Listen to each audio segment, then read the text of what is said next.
like all the badness that's going on, it's all his fault. I reckon he made all this happen. Do you? Yeah. He's a God of love, do you think? You've got your Bible in your hand, Yes. and in Matthew. 1 John. 1 John, thank you. 1 John. 1 John 4:8. I like those Bibles that Yeah. go flick flick. You know where it is then. Is it 1 John 3? Yeah, 4 verse 8. You have a wee read of that 4 out verse 8. for us. He that loveth not knoweth not God, for God is love. That's right. The New World Translation simplifies it and says, whoever does not love has not come to know God, because God is love. That's right. Yeah. That's right. So there's a difference between having love. You can have love for something, but if you are love, Yeah. there's no room for anything evil, is there? No. Mm. But what we were taught is love is keeping God's commandments. Yep. They say we don't have to keep them, that they're done away with. But according to the Old Testament, it says keep the commandments, and then when you read the New Testament, it's reflecting on the days of Moses. Mm-hmm. You're absolutely right. That's You're why right. we're actually, our job is to try and keep the commandments, learn them, Absolutely. study them, Yep. and start coming back to keeping God's laws. That's right, because there was Yes. the 2 commandments that Jesus gave to us, Yep. which was to love our neighbor, love Thy God. neighbour is Yep, love God with our whole heart, our That's right. whole soul, and our whole mind. So it's all encompassing. We were to love God. But we were also to love our neighbour as ourselves. And he says on these commandments, everything hung. So that whole law of Moses, Yep. all of the things that had to be defined to them and listed, don't kill, don't murder, don't commit adultery, don't do this, don't that, that all came under that one law. Yep. Because if you loved your neighbour, would you go and have an affair with his wife? Yeah, no. No. So it's all the laws, the 2 laws, instead of having, right, you must, or you must not, they're based on principle. Yep. So there are some commands that you must and must not do, Mm. but most of the Bible from Jesus' time is based on principle. Yep. Mm. We believe only one commandment is done away with, What's and that was the sacrificial law done Yes. by the Levitical priesthood. That's right. Yes. Yep. Because Christ was the perfect That's it. sacrifice. Yep. So therefore we don't have to do any That's right. Which is good, because imagine what we would have to do today. That we sin constantly. I mean, Yep. we'd be having to slaughter those poor sheep Yeah. and birds constantly. Imagine the smell. And the performance. Yep. But I mean, a lot of people wouldn't even do that. Yep. But Jesus giving his life as a propitiatory sacrifice, which meant all covering. So He gave his life, so we didn't have to do that, but we then came under him. do We you came know under- what sin really is? What's sin? Sin is anything that In the is Bible it says, I think it's in 1 John. Yep. 1 John. 1 John chapter 3 verse 4. Whosoever committeth sin transgresseth also the law. For sin is the transgression of the law. That's right. Yep. Everyone who practices sin is Yes. also practicing lawless. Yep. And sin is It's lawless. like going against the commandments of God. I love that. But we are also sinners because Yep. we are less than perfect. Sin means we miss the mark. So because we aren't, Adam lost that perfection. Yes. And it's illustrated like a cake tin. And if you have a cake tin that's got a dent in it, every cake you make in it from there on is going to have that dent in it, isn't it? Yeah. So Adam lost the perfection, so put a dent in us, so as to speak.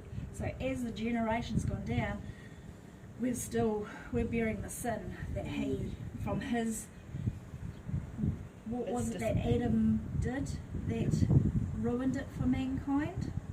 Okay. He disobeyed, didn't he? one commandment Yes. to prove his loyalty to his creator.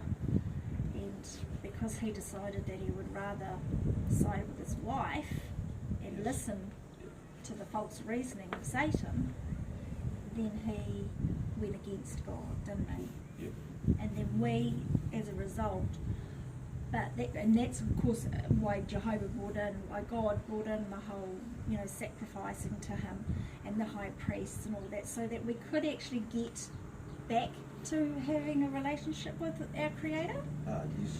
And then he provided his son so that it balanced the scales. And so then we could actually have a hope, like it says here in one of my favourite verses, if you want to have a look in Psalms 37. I better take my hat off, because usually when we read the Bible scriptures, we have to take our hats off. Well, that's very respectful. Ah, yes. No, I admire that. I always used to make my boys take their hats off when we were at the dinner Yeah, table and we'd say definitely. prayer. You take your hats off, boys. What was it? Psalms 37. Psalms 37. Psalms 37. Have you got a King James version? Yes. Yep. King James.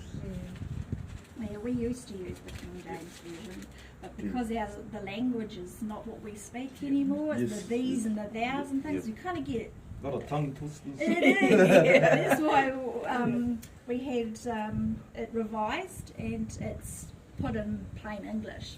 But in verse 10 and 11, if you want to Verse read from 10. yours, yep. Book of Psalm chapter 37 and verse 10. 10. For yet a little while, and the wicked shall not be. Thou shalt diligently consider his place, and it shall not be. Mhm. Verse 11. But the meek shall inherit the earth, and shall delight themselves in the abundance of peace. Mm.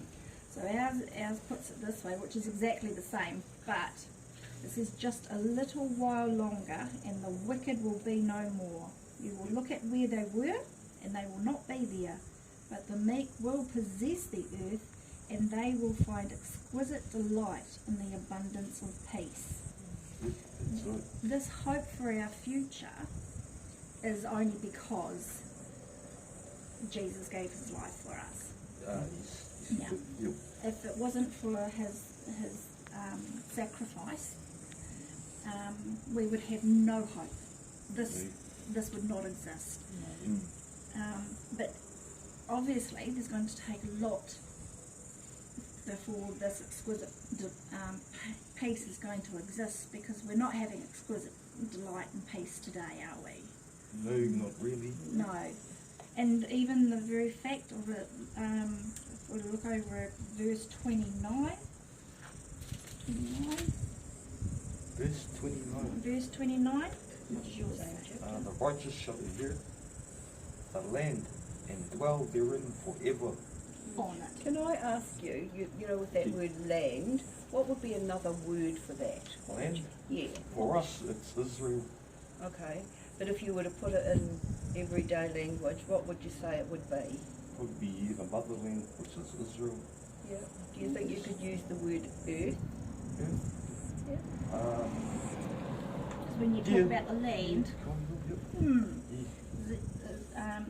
when we go back to the original Greek words, the scholars here have said the righteous will possess the earth and they will live forever on it. Yep. So we look at the world conditions today, Yeah. Even scientists apparently have moved the old doomsday clock forward because the earth is damaged. It's completely damaged. So God's going to have to step in, no matter what we think. It's going to have to be a higher source that's going to fix the problems that are on the earth.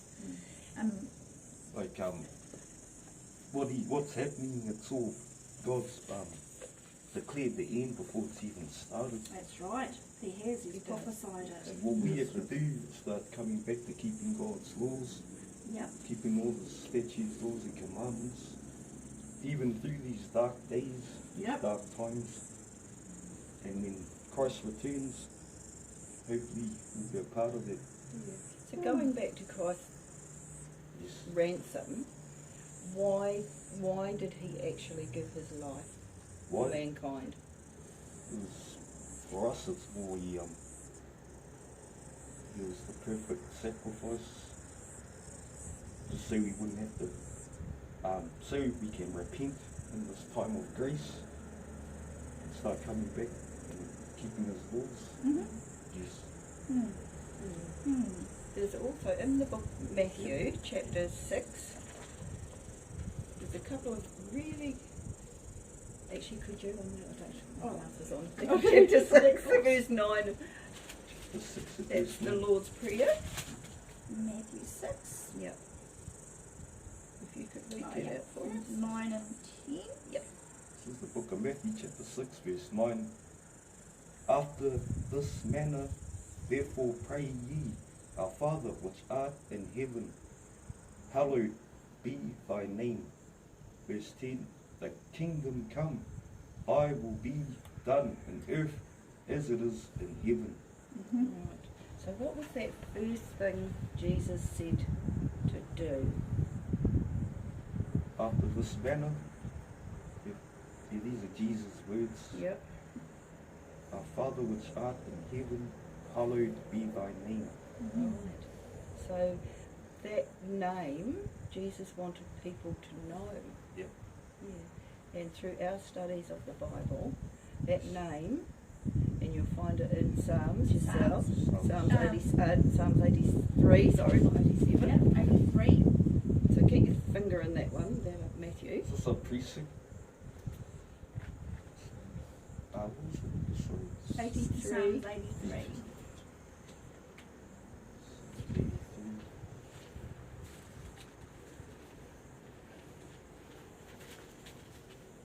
In verse 18, we've got it. Okay. Psalms 18 and verse, 83 and verse 18. That men may know that thou, whose name alone is Jehovah, art the most high over all the earth. Exactly. Mm. So there we see what Jesus has said, make your name, or Hallowed be thy your name. There is that name. Jehovah. That's right. Have you heard that before? Um, Or read that I before? think I might have years ago. Mm. What about you? Can I get your names? Anthony. Anthony? And Wayne. Wait, are you twins? Yes. Right. Yeah. What about you, Anthony? Have you heard that before?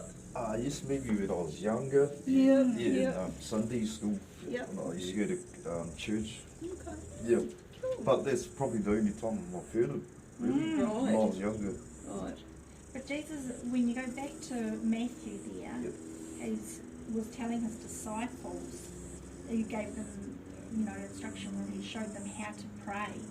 And so him saying, Our Father in the heavens, let your name be sanctified, he put that most priority. So knowing God's name, obviously, to Jesus was the most important thing, wasn't it? And he said, when he said, let it be sanctified, when you look up the meaning of sanctified, it means holding it up, giving it reverence, giving it attention. Making it holy. Yep. So, What we are getting taught in our churches, the name of God is the Word. Have you heard? Yes, yes. It's Mhm. it's And the we've Word. read that as well. Yes. mhm. But what we've just learnt just now, Mm. God's name is Jehovah. Yeah. Mm. It's a good Psalms one. I've never 83. seen that before. Yeah. Mm. It's also in Leviticus, is It's it? and in the Exodus. It Exodus, talks about yeah. Exodus. 42:26.